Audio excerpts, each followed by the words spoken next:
del transporte público, de los millones y millones de personas que viajan todo el año y algunos datos que se conocen. Lo anticipaba Day esta mañana. Después de la pandemia, donde bajó, por supuesto, la cantidad de gente que viaja, ¿cómo fue esa evolución y qué está pasando ahora? ¿Cómo les va? Mirá qué lindo que están los dos ahí. Está Day, está Adrián Ventura. Sí, datos que trae Day que llaman la atención. Yo cuando los veía y la escuchaba Day, llama la atención la fuerte caída en el número de pasajeros, en colectivos, trenes, subtes, en todos los transportes. Exactamente, hay un impacto muy evidente, que además lo demuestra este informe de AETA, que también el argentino intenta, sobre todo la clase media, impactada por los no aumentos de sus salarios, más los aumentos de precios, y ahora vamos a estar viendo otras de las causas, cómo se va adaptando su movilidad según las circunstancias, que ahora vamos a estar analizando con Ventu. Vamos a ver de qué se trata esta merma en lo que es la cantidad de pasajeros en el transporte público de pasajeros. ¿Empezamos por colectivos? Colectivos, trenes y subtes. Los tres se vieron afectados. El proceso comenzó hace 10 años y se agudizó en 2013. 2023. Es 2023, exactamente. Pospandemia, ¿sí? Vamos a tomarlo en cuenta eso. Colectivos.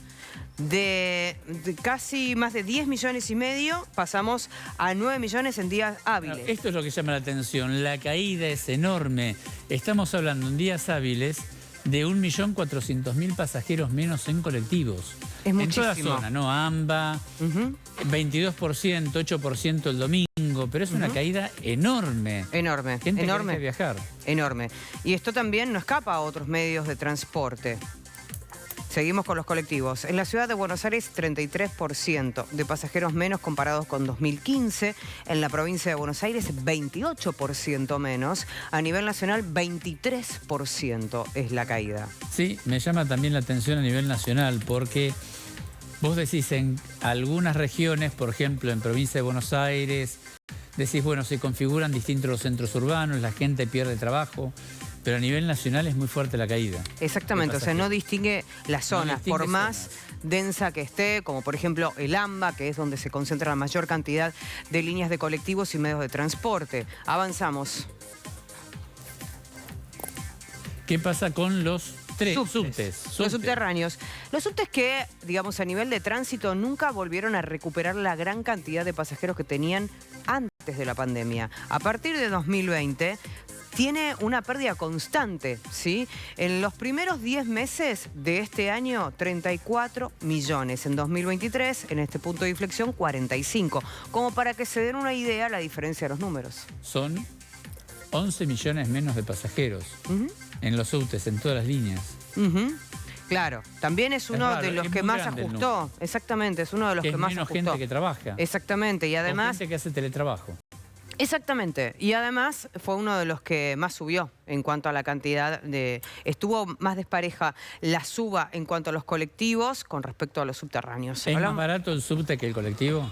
No, es más caro. Es más caro el subte que el colectivo, o sea que por ahí la gente se volcó del subte al colectivo. Fue migrando. Cayó el colectivo. ¿En qué va? ¿En bicicleta? Exactamente, porque además mucha gente que iba en el colectivo migró hacia el tren. Claro. También. Entonces empieza una migración interna entre los medios de transporte para buscar una cuestión económica. Trenes. En los últimos 15 años los trenes pasaron de transportar 354 millones a 254 millones. Fíjate el caudal. 100 millones, me llama la atención, es enorme. Es tremendo, es 100 tremendo. millones de pasajeros. Son datos oficiales, ¿eh? Sí, son datos oficiales. Son datos elaborados sobre los datos que aporta ETA, que aporte Subtes de Buenos Aires. Datos oficiales, 100 millones de pasajeros menos en trenes. Y acá los motivos.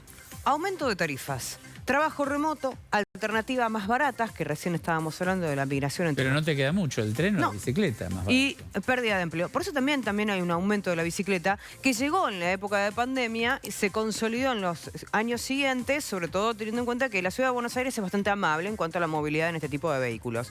Pero le falta educación, le falta...